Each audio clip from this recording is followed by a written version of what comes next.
It was the kind of video that spreads like wildfire. Not the kind, like a 30 seconds, of grainy footage, or shaky from a startled hand. But one that is clear as day. Easy nowadays, for anyone with a decent smartphone to record a good quality video. And this particular one has ignited a global storm.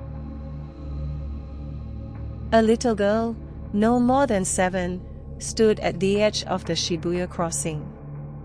Her purple hand held back, bouncing as she turned to smile at the camera. Her mother crouched behind the lens, coaxing her into one last photo before their flight home. The girl raised her arms in a peace sign. The iconic crosswalk behind her already beginning to fill with the usual tide of pedestrians. Then, from the right side of the frame, she appeared. A woman in a turquoise winter coat. Her face was obscured by a white surgical mask, but her eyes were visible, sharp, unblinking, locked onto the girl, spotting prey like a hawk. She didn't slow down, didn't swerve.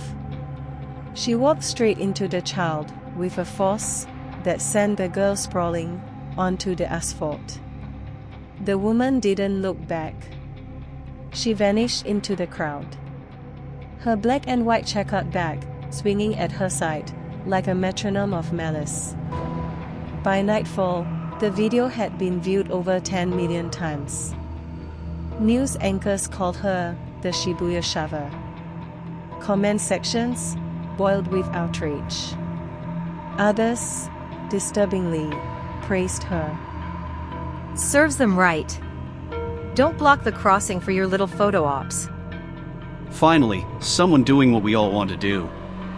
She's a hero. Tourists need to learn respect. But the majority were horrified. Who was this woman? Why would she do such a thing? The answer, like most truths in Tokyo, lay buried beneath layers of neon lights and noise. Her name was Mitsuko Kawahara. Mitsuko worked a boring job in a corporate office in Tokyo, drowned with stacks of files. Surrounded by Showa-era cabinets, filled with numerous paperworks and stationeries.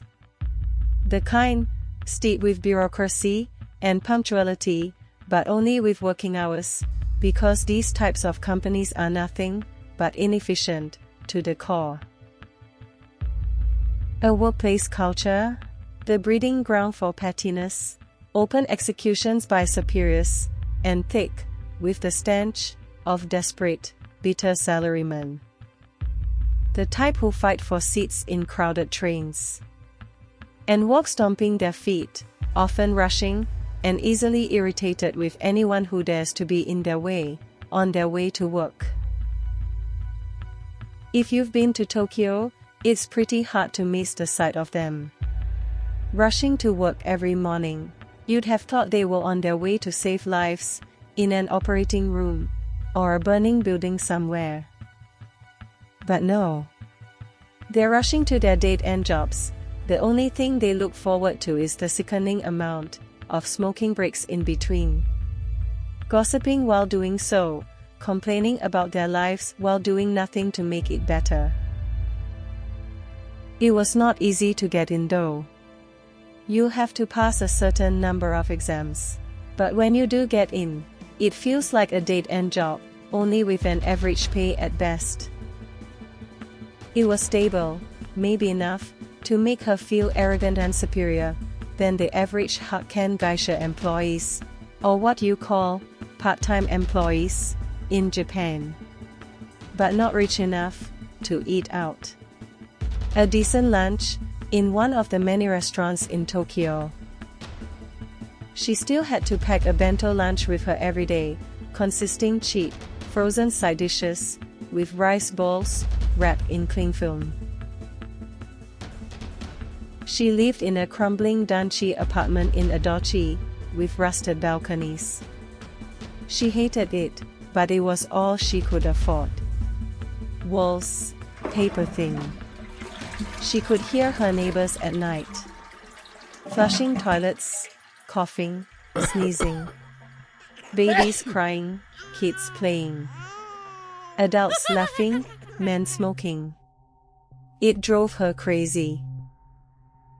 Not that she did not have the means to live in a better place. Being single and child-free, she had only but herself to support. Her parents did not bother her so much with their own financial burdens, like most elderly Japanese, who live on pensions and prefer to be independent and self-sufficient. She tried saving up as much as she could, scrimping on every penny for cheap food. But the one thing she did not compromise was the newest merchandise from her favorite local gothic metal bands. For a middle-aged Japanese woman, it seemed bizarre that the only decoration she had in her room were a bunch of posters depicting such genre. No one would have guessed that the Shibuya shaver, who acted so brazenly, adorning lacy, long black skirt beneath the bright turquoise winter coat, sporting a finger ring on her index finger, to be the pushover at work. A brown-noser, people-pleaser. Only to the ones above her though. And the ones below her? They were nothing more than a speck of dust. She was rude to cleaners, servicemen, delivery persons, tea ladies, anyone who could not benefit her. She didn't speak to her coworkers, they didn't ask. She was the kind of woman people instinctively avoided. Too quiet, too intense, kind of off. She hated the fact that she was invisible, but with ego so huge, she despised initiating any real connection with people around her. Maybe it was the insecurity of having a large chin. Double the size of the average person. That was why you'd never see her without one. Hiding behind the white surgical mask. The only good thing for others around her was that they didn't have to see her permanent scowl all day. Every evening, during the weekends, she would go out and release her hatred to the world. It was her outlet for revenge. She dressed differently than the boring monotone-colored clothes worn by the typical office worker in Tokyo. She changed into a brighter and more fashionable attire, usually bought from second-hand stores. She would sling her checkered cotton bag over her shoulder and slip on a finger ring on her index finger. She thought it makes her look cool. And disappear into the city. To a sensitive eye, that bag was the only thing divulging her true identity. Betrayed by the bright-colored outfits and pristine white surgical mask, no one would have guessed her dark side. Mitsuko didn't just wander. She patrolled. She had her routes mapped out in her head like a subway diagram. Shibuya Scramble crossing at 8:45 a.m., when the tourists gathered for their morning selfies. Tokashita Street at noon, when the influencers came out in their pastel wigs and platform shoes. The Sky Tree Plaza at dusk, when couples posed with the skyline behind them, their fingers entwined like vines. She didn't run, she didn't shout. She simply walked. And when someone blocked her path, when they lingered too long, laughed too loudly, or dared to be too happy, she shoved. Not hard enough to kill. Just enough to remind them they weren't alone. That the city had eyes. That joy was a fragile thing. Some fell, some cursed, some cried. A few tried to confront her, but she was always gone before they could react. The mask helped. So did the clothes, so loud, so varied, no one could describe her the same way twice. And then, there were the supporters. After the video went viral, a strange chorus rose online. People who claimed to understand her, who said she was a symptom, not a sickness. Blocking the crossing is rude. She's just enforcing manners. I've wanted to do that so many times. Maybe if people weren't so self-absorbed, this wouldn't happen. Some even tried to imitate her. They posted videos of themselves bumping into tourists, knocking over tripods, sneering at couples taking selfies. But the city didn't reward them. One broke his wrist when a cyclist he tried to shove retaliated. Another was caught on CCTV and fired from his job. A third was recognized by his own mother, who dragged him to the police station by the ear. They learned the hard way, there's only one, Mitsuko Kawahara. Mitsuko didn't watch the video. She didn't need to, she felt it. The moment the girl hit the ground, the moment the mother screamed, the moment the crowd gasped, those sounds echoed in her bones, like a hymn. She didn't look back, but she knew. Knew someone had caught it. Knew it would spread. And for the first time in years, she smiled. Not that anyone could see it behind a mask. It was the beginning of her mental health spiraling downwards, even worse than before. After the video, Mitsuko noticed something new. People's eyes.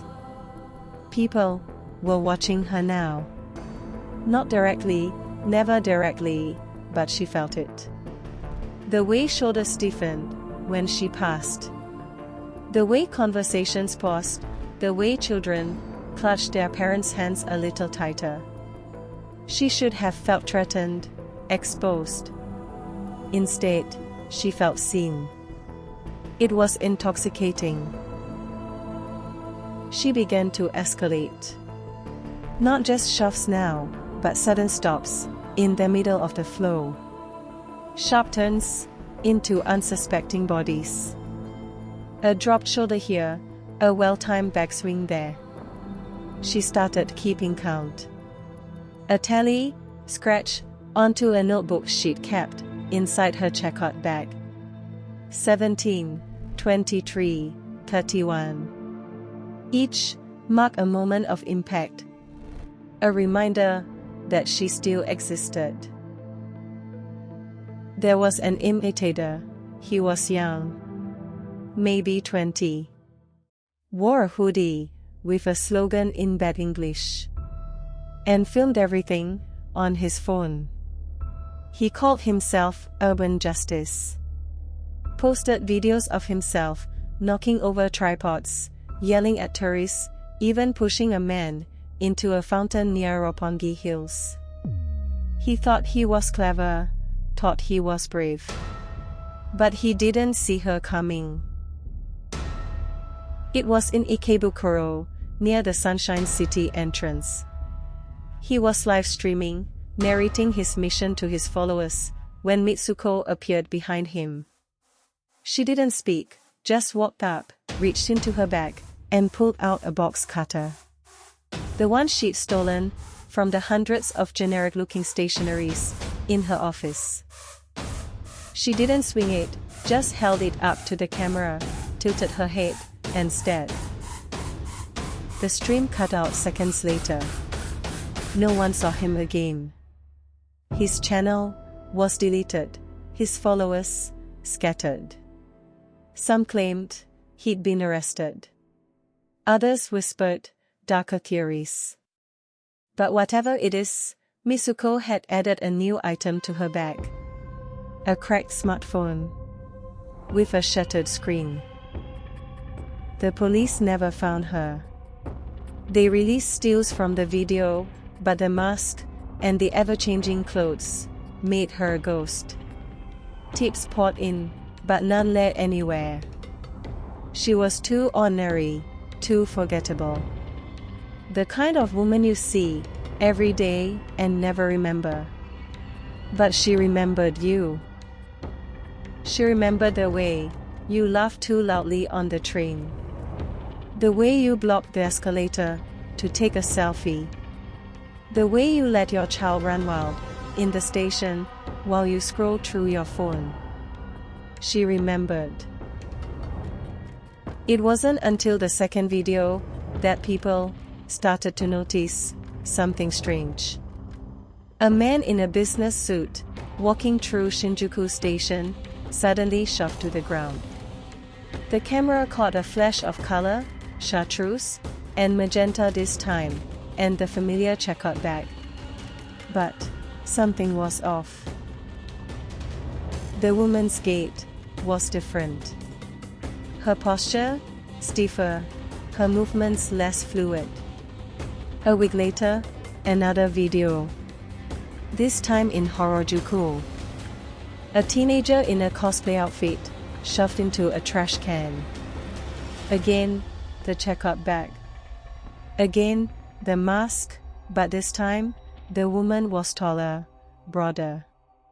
Her hands, when they reached into the bag, were unmistakably male. The internet buzzed with theories. It's a copycat. It's a movement now. She's recruiting. But the truth was far stranger.